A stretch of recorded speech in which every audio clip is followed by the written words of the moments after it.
welcome once again to Why Should We Care About the Indo-Pacific? I'm Ray in California, and he's Jim in New York. And Jim, when you and I served down under at the U.S. Embassy in Australia, we never talked about a thing called AUKUS because there was no thing called AUKUS. But now it is definitely a thing. And in fact, two of our biggest episodes, episode 20 with Jennifer Parker and episode 28 with Malcolm Turnbull, highlighted what has become quite a raging controversy about this thing. Indeed. So to discuss that and see where we're going to go with AUKUS and what the future holds, we have with us our good friend and former colleague in Australia, Charlie Edel, who is the Australia Chair at the Centre for Strategic and International Studies, the inaugural Australia Chair, I might add. Disclaimer, I am a senior advisor and chair of the Australia Advisory Committee for Charlie. So we've known each other for a while, and we like to think we goad each other to ever better ideas and thoughts. Charlie, welcome. Jim, Ray, thanks so much for having me over. Really excited to be on this. As they say, long-time listener, first-time caller here. Okay. Well, we're not going to be Howard Sternish about all this, but we'll do our best. Anyway, Charlie has a long resume, but the things to know besides his current position are he was a policy planning staff at State Department. He taught the U.S. Naval War College. He was at the U.S. Study Center in Sydney, and he wrote one of the best books I've read about sort of how to think about U.S. foreign policy, and the name always escapes me, the Triumph of Tragedy. It is a great book, and if I had him here, I'd show it to everyone, but he wrote that with Hal Brands, and it's a great book. Anyway, but we're not here to pitch Charlie's books and get his royalties. We're here to talk about AUKUS. So, Charlie, first question, as always, why should our listeners care about AUKUS now and its future and where it's going next, or what happens with AUKUS? Well, thanks, Jim. Your listeners should care about AUKUS because in many respects, it's the largest strategic muscle movement that the United States has made in the Indo-Pacific in the 21st century. And its success or failure will point the way forward for America's staying power, for its deterrent efforts, and for its ability and willingness to work closely to enable its closest allies to become more powerful than they are. I know that we've heard Richard Marles, the Deputy Prime Minister, talk about AUKUS as too big to fail. The consequences of its success or failure really will ripple forth not only on the bilateral U.S.-Australian alliance, but to American equities much more broadly across the entire region and indeed globally. So I think from an American perspective, AUKUS matters not only because it's one of the largest moves that we've made, but because it really is a down payment for how we plan on reimagining our partnerships in the region, recharging our defense industrial base, and making sure that American allies who are more willing can become more capable. There's a suite of other reasons why we should care about AUKUS and its prospects for both the UK and Australia, but because all of us speak with funny accents, otherwise known as American accents, I thought I would start with why it matters for the US. Well, so Charlie, let's take a step even further back and just, because I don't think we've ever really done this for our listeners, even though we've had a couple of different episodes and segments about AUKUS. What is AUKUS? Why is AUKUS? And how did it come about? So let's see. What is AUKUS? How is AUKUS? And why did it come about? Ray, are your questions? Basically, yeah. Well, why is there an AUKUS, and how did it come about? Okay, so what is AUKUS? AUKUS, that wonderful acronym that comes trippingly off the tongue, AUKUS, Australia, the United Kingdom, and the United States, right? A partnership, a defense partnership to do two different things. Number one, pillar one, to help Australia acquire, maintain, and build nuclear-powered conventionally armed submarines to replenish their fleet and to become, in many ways, more integrated, more interoperable with both the British and the American fleets. Pillar two, a consortium, a defense technological consortium to help, as Alessio Palatino at LSE in London has said, serve as a defense accelerator. We all know that in the military domain and strategic domain, but frankly in the economic domain, the competition in the 21st century is going to be won or lost by those countries who have comparative advantage in the advanced and emerging technology space. The UK, Australia, and the US do a ton of world-leading efforts here, and the thought is more and more partners is better than one. So how we can integrate efforts in this space. I think that when we zoom out, Ray, the point of AUKUS, why AUKUS, is how do we think about deterrence and how can we get better on our deterrent efforts vis-a-vis China? Because if we look at what China has steadily done as it's kind of plowed money into military modernization, if we look at how it's become much more assertive and indeed even aggressive in a number of locations, of course, across the Taiwan Straits, across the line of actual control with India, in the South China Sea, in the East China Sea, in the Pacific, economically against Australia, we can say that for the most part, China has not yet been deterred from pushing the envelope further and further. SSNs, submarines, nuclear-powered submarines are stealthy, they have range, they have loiter, they are hard, if not impossible, to detect. They are the best tool that we have in our toolbox to create deterrent effects. So pillar one, point one, is we need to understand how we can increase deterrence vis-a-vis China, and we get there by getting to more from the United States, more from Britain, and more from Australia in the first place. So that's what AUKUS is, or at least what it's intended to be. How did we get here, I think, was your second question. Let's remember, particularly because the debate is quite heated in Australia more than it is anywhere else, which makes absolute sense considering how central it is to their efforts. How do we get here? Australia needs to recapitalize its submarine fleet. Its submarines are now getting life of type extensions. They saw them in half just to give them a couple more years. But Australia only has 6 submarines. You guys talked earlier with Jennifer Parker, who did a really great job laying this all out. They need to have undersea capabilities, and the ones that they've had conventional submarines, diesel-powered subs, just simply aren't up for the 21st century. So number one, they need more. Number two, the Australians decided that they wanted to partner with the United States to get nuclear propulsion technology. And they reached out to the Brits first, and they made an argument, or several arguments, or very many several arguments to convince the United States to do something that's only done once in our history, share what we call the crown jewels of our technology with our closest ally. We have not shared these with Australia. They've asked before. We have not shared these with any country who's asked before other than the UK some 40 plus years ago. So it came about through intensive and very secretive diplomatic efforts. I know you know most of the players who are involved, so do I. I got a ping from a very close friend in late September of 2021, I think a day after AUKUS was announced, who said, "Sorry, I've been hiding from you. I've been in Washington for the last 3 weeks. I couldn't tell you I was here." It surprised me. It surprised most of us. Obviously, it surprised the French. I was the U.S. defense attaché to Australia up until 2020, and I had never heard of this thing. Right.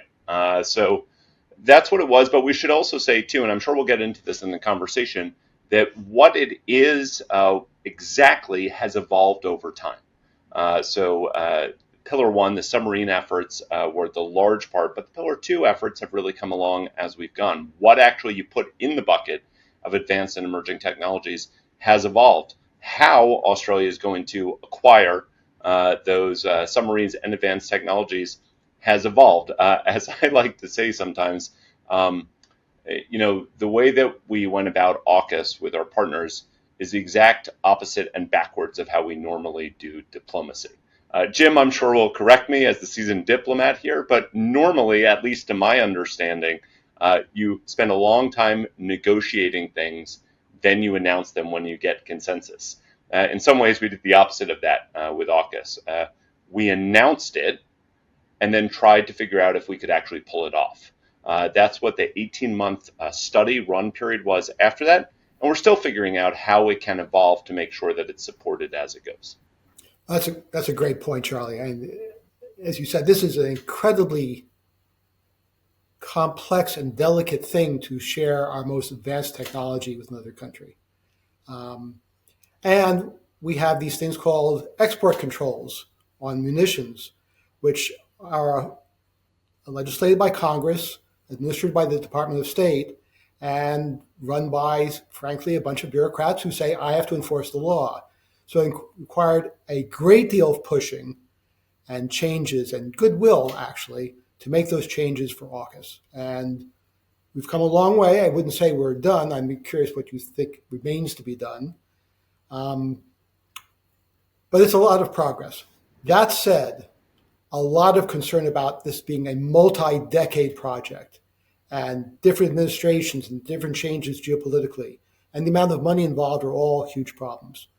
But I want to get into the U.S. concerns, which we've seen occasionally, which is basically there's a shortage of U.S. submarines. We've seen an article just today by George Will in the Washington Post concerning our lack of submarines not being sufficient for the task. So how are we going to overcome this criticism in the U.S.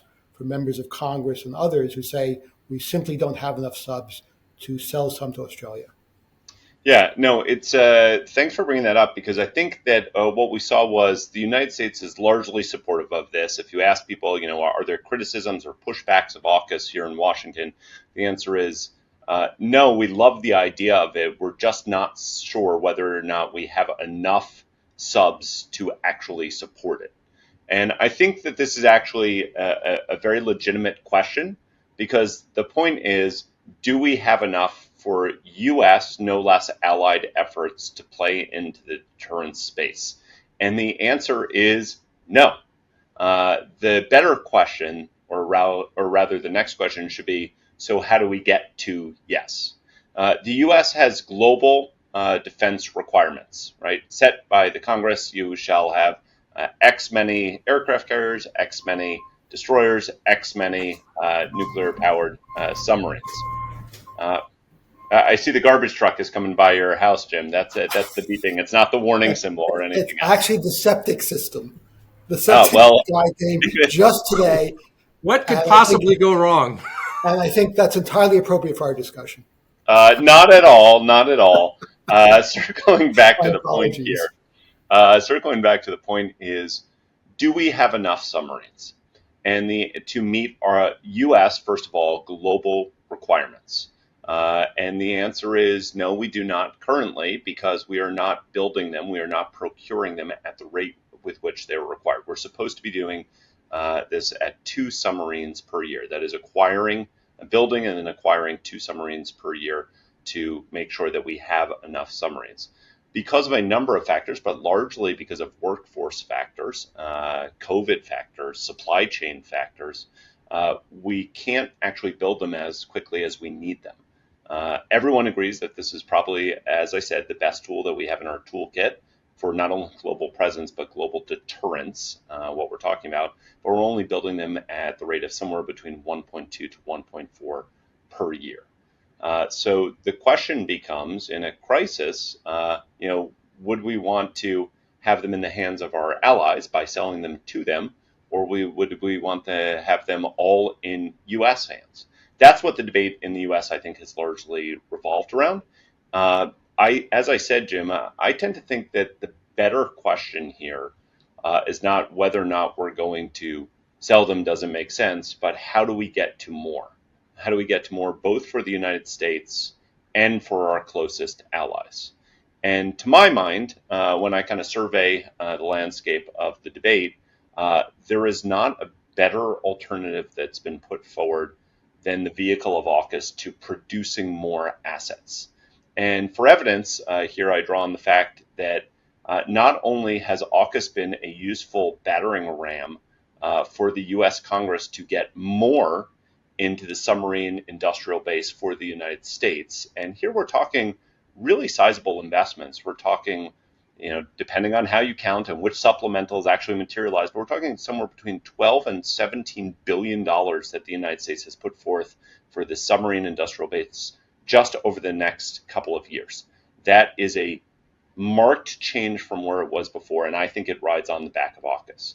If we look at where the UK and where Australia have gone to, we see a commensurate level of efforts. And then really interestingly, because this is an Australian ask, this is something the Australian government wants, and they want to make sure that the United States can produce enough submarines so that they actually acquire them.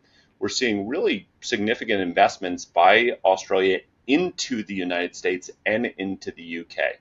So again, I think it's an entirely legitimate question to ask whether or not we have enough to serve U.S. Needs first and foremost, and those of our allies and partners as well. But the secondary question becomes, how do we speed them up? How do we get more money and resources to this? And to my mind, AUKUS is the best vehicle there, although, as you said, we're not where we need to be yet. Well, so that logically brings us to the other side of the coin, which of course is the Australian side, and the objections raised most prominently by, of course, Malcolm Turnbull, who was on episode 28 with us and talked about this.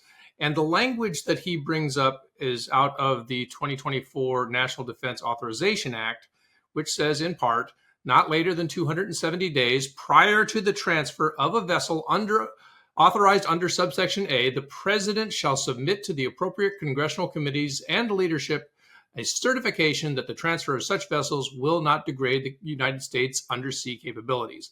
And so what Turnbull says is Australia is bearing the risk of a U.S. failure to meet its submarine production timelines. So if the U.S. doesn't meet the timelines, the U.S. still gets to keep the submarines. Australia now has given away its the previous submarine deal it had with France, and is now entirely reliant on the U.S. president at the time saying, "I certify that we've got enough ourselves." Is he right? No, I don't think he's right for a number of different reasons. But let me also just note at the outset, Ray, that this is one objection, but it's only one of several objections that have been raised in the Australian debate. And I think it's really important that we talk about as many of them as possible, because you can't simply sweep concerns under the carpet, particularly when we're talking about extraordinary efforts, extraordinary expenditures. This is something that there's been a critique that I actually find quite powerful, that all three governments, the Australians might bear the lion's share of blame here, but Washington and London get some too, have not been proactive enough in talking about why this is a big deal, why it matters, and why they're going to answer and meet the challenges. Again, these are somewhat striking and extraordinary efforts that all three governments are making, and the strategic case, I think, has to be somewhat consistently put before the American public, before the Congress or the legislatures of all three countries, because otherwise you simply cannot justify the efforts and the expenditures here. So I have no problem with public debate, and I actually find it fruitful, even if it's quite heated, as we know, in the Australian sense, and find that there's some real fodder in the charge that the governments have not been on their front foot making the case. Okay, so all that is to say, thank you for this podcast. We should do this again, and we should do this consistently, and maybe you should do this with someone who's in the government too. Okay, on to former Prime Minister Turnbull's critique that isn't this ceding Australian capability acquisition to the whims of a U.S. administration in the future. Look, the parts of his critique that I find are relevant and biting is, yes, there's a caveat here, as there are with all defense contracts on this. Frankly, I would point out that the contract that the Australian government had with the French contained just such a clause where they could get out at some point, as indeed they did. So, number one, caveats are normal on such things as these. Number two, Australia needs new submarines, and it does not have the capability to build them, nor build them quickly, and it wants to have nuclear propulsion submarines because they have better capabilities. Where else is it going to get them from? So this is an important thing about Australia doesn't make these yet, so it needs to get them from somewhere else. But point three, and I think this is really critical, is I think the logic that Prime Minister Turnbull brought up makes sense, but there's something of a counting problem here that he has and that a number of people have. That when we're talking about the U.S. president's ability to certify that the United States has enough submarines in its sheds before it starts selling them, not giving them away to others, there are a lot of ways that you have submarines afloat and under the sea. Number one is by cranking them out of Groton and Virginia, obviously, having them roll off the production lines. The second part, though, is making sure that when those submarines need to get maintenance and serviced, they can get that maintenance and service quickly and be put back out to sea.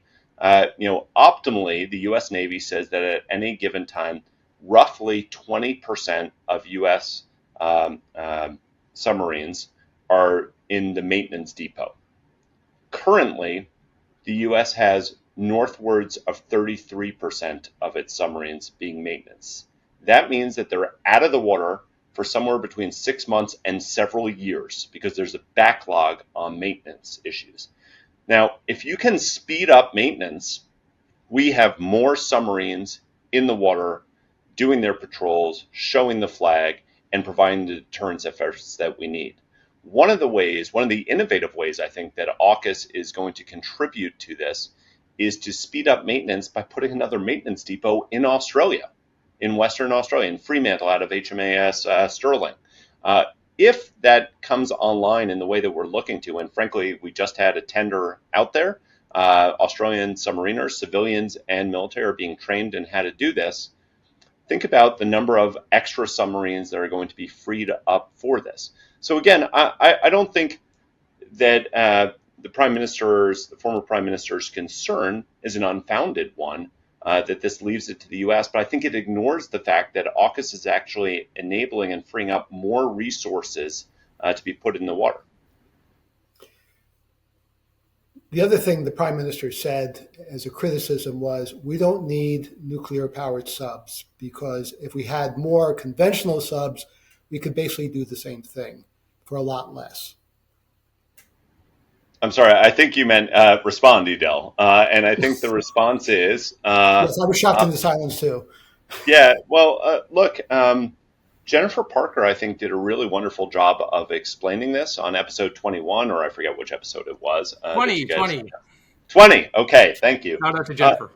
The point is, fundamentally, conventionally powered submarines and nuclear-powered submarines do not do the same things. One is faster than the other. One is stealthier than the other. One can loiter in a place much longer than the other can.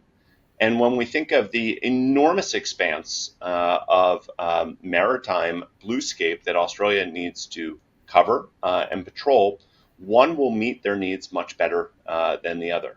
For a variety of reasons, Australia had not gone down that path before, although frankly, the French submarine deal that they were embarked on was quite complicated because it was to take a nuclear designed ship and make it retroactively a conventionally designed ship.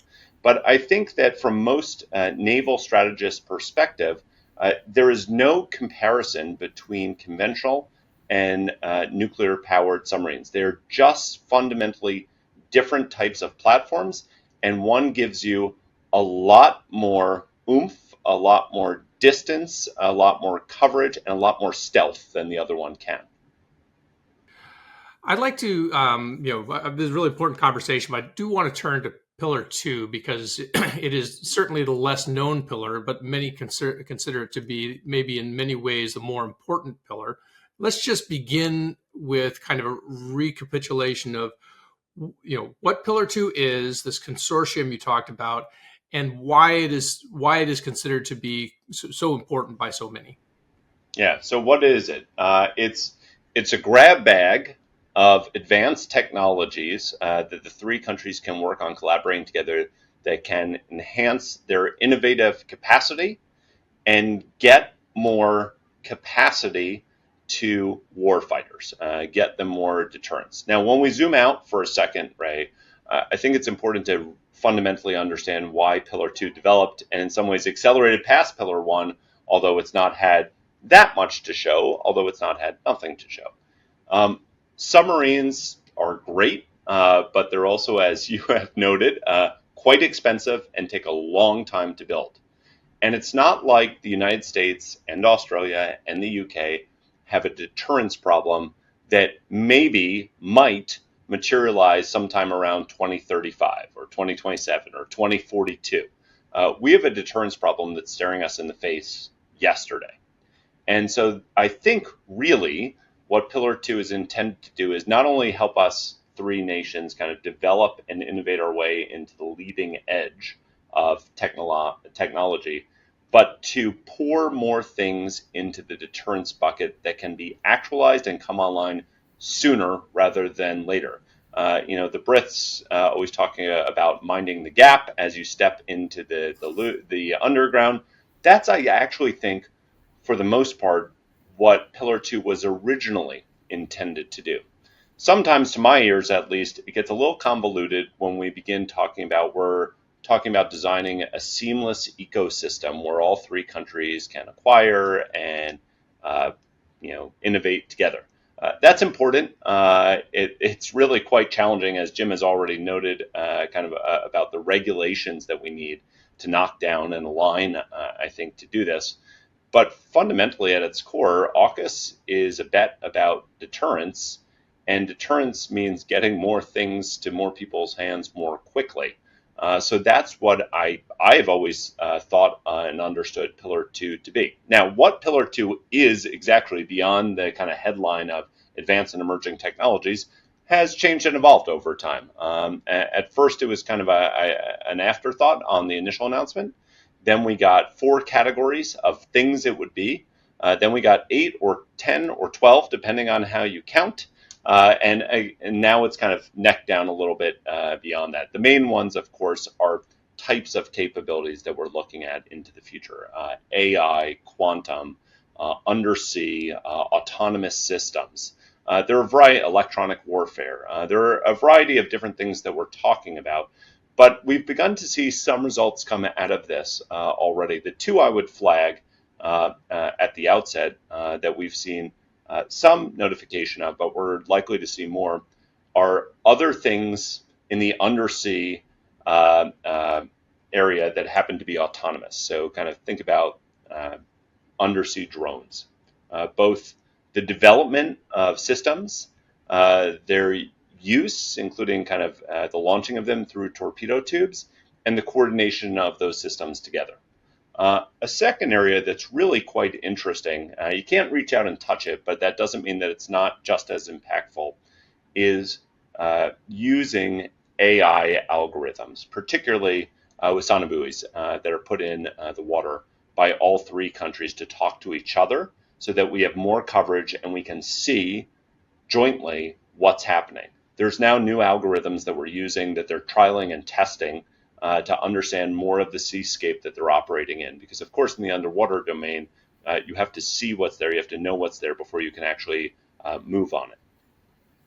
So this is getting into a little of the weeds, but how is this coordinated? Is there a trilateral commission that decides, yes, that company has something we're interested in, or is it organic? Companies talk to each other and go to the government? And how do they proceed if I'm a guy with a drone shield idea? Well, it's evolving, Jim. I think for the most part, has this coordinated itself within government first. They've set up kind of standing committees that look at this, both Pillar 1 and Pillar 2, and then have working groups beyond that. So the governments are more synced, more institutionally tied to each other than they had been previously. In terms of if you are a company that makes stuff or is looking to make stuff, how do you kind of input to the system? How do you even know what the system wants and how do you access that? That's where I say things are evolving. They've had some AUKUS investors networks. The governments have briefed companies, both some of the major primes, but also some of the smaller and medium enterprise shops about this. But I think one of the challenges that they found thus far is how do we make sure that this is not simply a top-down, government requires and wants you to develop on X? And we've seen some of that, right? There was a contest put out for who can develop into the electronic warfare space. But also, how can those who are dynamic, those who are the innovators within our system, who are actually moving at the forefront of this and ahead of government in many ways, tell government what they have and feed it in? And that is something that is, I think, evolving, this kind of investors network, this consortium of companies coming together to be briefed about what the requirements are, but it's not there yet. And so one of the things that I hear pretty consistently, I know you do too, Jim, is we'd like a little bit more from the government about what it is that they are looking for. And frankly, we'd like to have a platform where we can say, you have not heard of this, but you should be thinking of this as well. Above all that, I'd say one of the coordination problems that we have had and will continue to have to a certain degree is it's great to collaborate. It's really good to innovate, but companies don't do this for free. And governments, of course, have national champions that they want to advantage over others. So this becomes a bit of a challenge, I think, about, let's say that Britain has platform A, and wants to make sure that the U.S. and Australia acquire it, but Australia has a great platform C. So how this actually gets worked out, how things get tagged as AUKUS as opposed to simply an Australian project, and where they find the money for this. Those are, I think, some of the key challenges they're still working through here. Well, if it's going to be hard with 3 countries involved, what are the prospects for more countries to be involved? And we've heard a lot about this, I think, recently when it comes to Pillar 2. We talk about our other Five Eye partners, Canada and New Zealand. We hear talk about AUKUS involving Japan or maybe Korea. What is there a way forward to expand AUKUS, especially on Pillar 2, and how complicated would that be? Yeah, no, Ray, you were too polite because you just talked about AUKUS. You didn't talk about caucus, or at some point, as someone said, if you throw the French in when you can't even pronounce it, it might become an expletive there. Yeah, we are a family-friendly podcast. The question is, what's the way forward for more partners here? And I think, let's roll that back, that the initial impetus, at least from my read of AUKUS, is how do we all get to more? If you increase the number of pulling at it, you might have even more than the original 3. But there's a tension here. And I think this is the main contours of this debate, Ray, which is, on the one hand, of course we want more players who are going to bring their innovation, bring their know-how, bring their resources and their dollars to developing advanced and emerging technologies. That makes eminent sense. But on the other hand, I think the 3 AUKUS partners, Australia, the UK, and the US, I wouldn't go so far as to say have been scarred by the AUKUS process, but simply make the point that this is really challenging stuff, even for 3 of the closest allies who more or less have our security settings synced, who deeply, deeply trust each other, have a very long cultural, historical record of collaborating, but getting our 3 systems to sync has proven quite challenging. And I think the tension here is obviously, do you want to add more partners on to the endeavor for the know-how and the resources, and frankly, for the kind of diplomatic oomph that they would bring to a broader consortium, or would doing so before AUKUS has taken flight, in Pillar 2, before it's really produced too much in Pillar 1 quite yet, would that overweight the endeavor?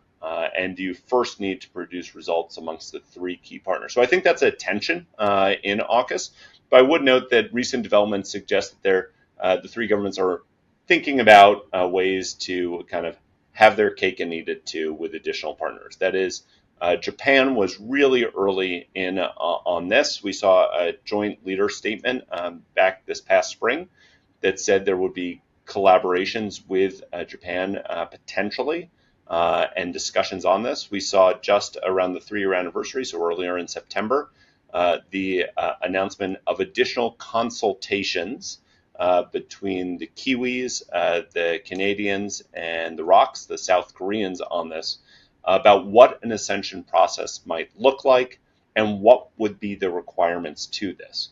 Now, one other point here, Ray, I would note that we have a kind of a running series that we've run here at CSIS on AUKUS and the future of the defense and industrial collaboration between Australia, the United States, and the UK. And right after the optimal pathway came out, where all three leaders were in San Diego, California, we had one of the AUKUS leads for the U.S. government come in to chat with our group. And the point that was made at the time was AUKUS is not simply a diplomatic club that you can join. AUKUS is going to be a collaboration that requires inputs, capabilities, willingness to deploy them, and resources.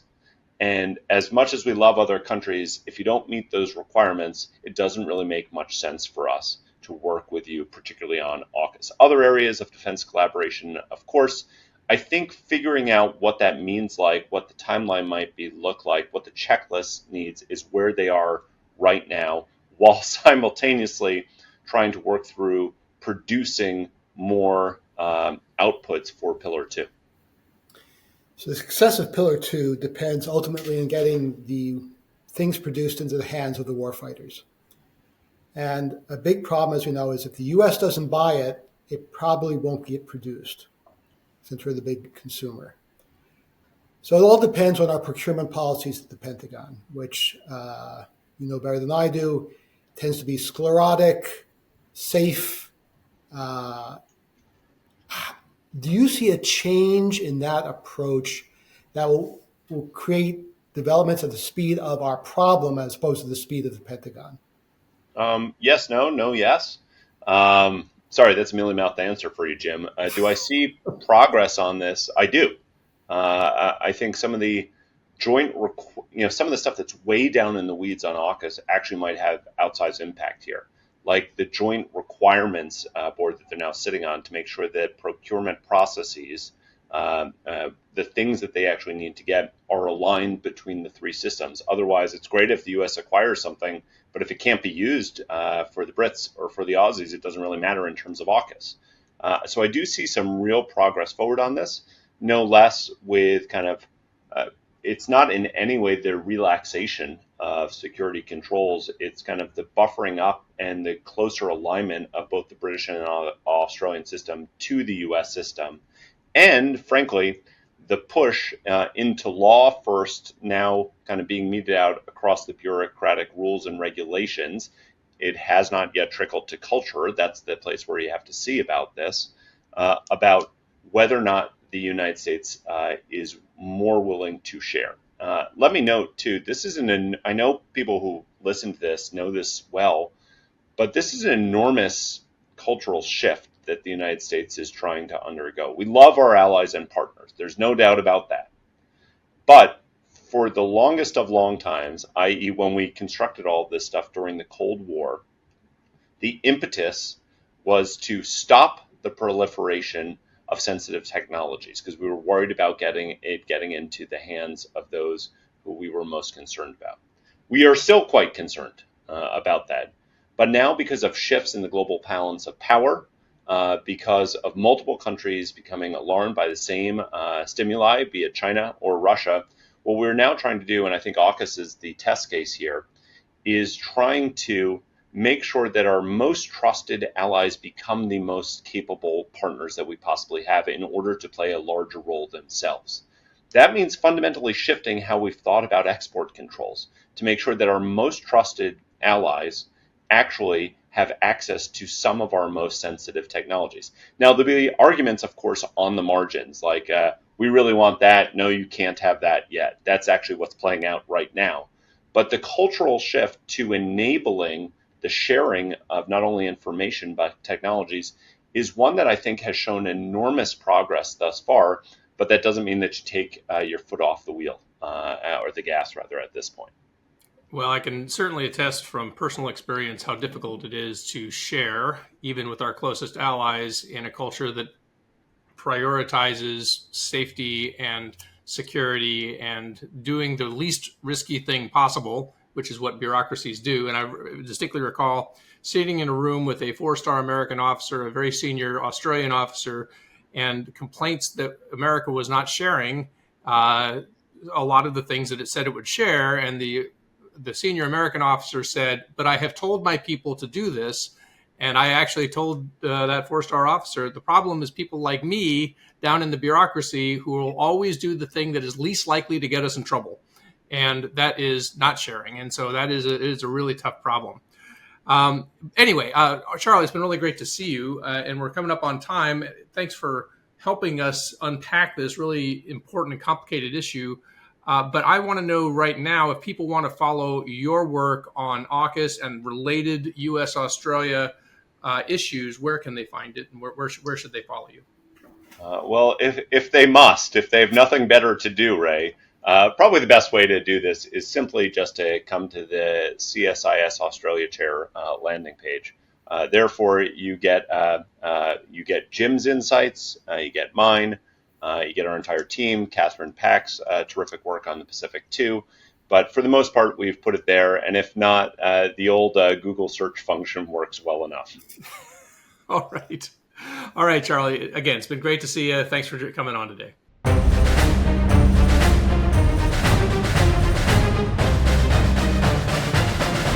Well, as I expected, Charlie gave us a good rundown of why we're here with AUKUS and where it's going and some of the problems remaining.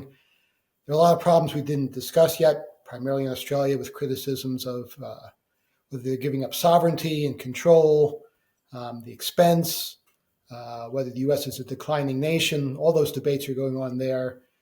But it should be noted that the two major political parties are still fully behind AUKUS. But it's a long way to go and a lot of issues still to discuss. Yeah, I mean, I think, maybe one of the big meta issues that, and I appreciate how he brought this out, that gets lost in the discussion, is we have a real production and capacity problem that, our normal discussion is not leading us into the solutions for, right? So we're not getting to the fundamental shipbuilding problem that the United States has. But AUKUS is sort of, at least for submarines, is pushing that along by forcing us to confront the capacity problem, forcing us to look into what are some other places to maintain submarines like Western Australia. So I think from a U.S. perspective, this may be elevating the topic to a point where we are actually dealing with it instead of just sort of admiring it. Yes. Now we're increasing capacity, production capacity and maintenance capacity through AUKUS. And so the criticism of we can't afford to give submarines to Australia, I think over time will pass as more shipyard space. It may actually be. The flip side is, can we afford not to do this, frankly? Because if we stayed on current glide path, or at least prior to AUKUS glide path, there was not any, obvious solution on the horizon to how we increase production capacity or our maintenance capabilities. Right. No, it's Jim, I want to give us a chance to respond to a couple of listener questions, because we talk about all the time. We want our listeners to engage, and so I wanted to bring one up, and I wanted to go back to our discussion with you and Graham and Malaysia, because that discussion actually generated quite a bit of comment on our YouTube page, and some of it pretty, honestly, people who sometimes you worry about are people just reacting to the title. Of course, our titles are meant to be provocative when we start with "Why should we care?" But in some cases, people have actually sat down, they've listened through the whole thing, and they've given their opinion. And I think this one that I pulled out of the group, I think, is fairly representative of some of the response that was received from Malaysians about that discussion. So I think that's important that we elevate that and talk about it a little bit. So here's one. This is from Time for Peace, at Time for Peace on YouTube. The statement that Dr. Graham gave, that Malaysia is having its cake and eating it too, reflects a mentality of the US and the West that Malaysia and supposedly other ASEAN states must choose between China or the US. In reality, the ASEAN states want to be friends to all. What frightens these states is being forced to choose, and they just want to be left to grow economically in peace to give their citizens a better life. And it goes on sort of in that vein, but I think that's fairly representative of a lot of the commentary that we saw. How would you respond to this comment? Well, I think Ewan's argument was the U.S. has a strong economic relationship with Malaysia. The economic relationship between Malaysia and China is even stronger. And so we understand why Malaysia wants to maintain those relationships. However, the question is at what cost? And the cost for Malaysia right now seems to be the inability to develop some of the resources, especially natural resources in oil and gas, in the South China Sea, even as its current fields start running dry. So I think Ewan's argument was, well, does Malaysia resolve that by not confronting China? Or do they confront China? How do they deal with it? Yeah, so obviously every country along the South China Sea basin, and really every country to some degree, is faced with the same question, which is, again, China has a list of foreign policy and security imperatives that it is pursuing, and many of those are at the cost of its neighbors. And so Malaysia is one of those neighbors that does, is facing a real cost, and specifically over waters that it claims under international law, and China has counterclaims that challenge that. So, first of all, I think we experience this all the time in diplomatic work. This question of why, who should or who's going to make us choose. And we talked about this in episode 1 in our pilot podcast. We talked about this issue of don't make us choose. And I think the U.S.'s approach to this has been, and again, especially in your position as chief of mission in Australia, you face this all the time, is we actually sort of put it out there as we don't want to be the ones forcing you to choose. What we want to be is the ones giving you a choice. So, what we see is many of these countries fall under this coercion, and coercion sort of is by nature to the taking away of their choices. And the U.S. wants to be the one out there saying, you do have choices. We can help you secure those choices. Now, does this ultimately fall into what's good for the United States? Of course. Every country acts in its own national interest. U.S. is not magically benevolent, so that we just, we want what's best for everybody. Ultimately, every country does what's best for that country. But I think that in this case, and in cases like it, you can see an alignment between what the U.S. interests are and what the interests of many of these, in this case, Malaysia's interests are, in terms of upholding the current international order as opposed to yielding to a coercive revisionism coming out of China. Well, I also note that the phrase making us choose, well, what are we making them do for us? We're saying in your own interests and the U.S. interests as well, we believe you should stand up to China's coercion and aggressive actions. The response to that is don't make us choose. We're not asking you to choose. We're telling you what we think you ought to do. If you don't, we're not changing our policy towards you. We haven't punished anyone for not so-called siding with the U.S. But our job as diplomats and as a country is to encourage countries to do what we believe is in the best interest, as you said, of the U.S., but also we believe of themselves. Yeah, and again, I appreciate the question, and I get it. I truly, I think I get it. Just for there is a sense in the broader world that these, again, whether they said the elephants are moving around the ring, and the mouse is the one that's going to get trampled, right, or the grass gets trampled, or however the saying goes, and they don't want to be the ones trampled. I think there is the reality that you do have to be sensitive to those perspectives, because they live there. They're the ones who have to live in that country, and they have to figure out how to navigate the elephants. at the same time, you can't just sort of wish the elephants away. So you have to be able to deal with both this localized view that says, let's just let us figure this out. But at the same time, China's ambitions are not going to get less.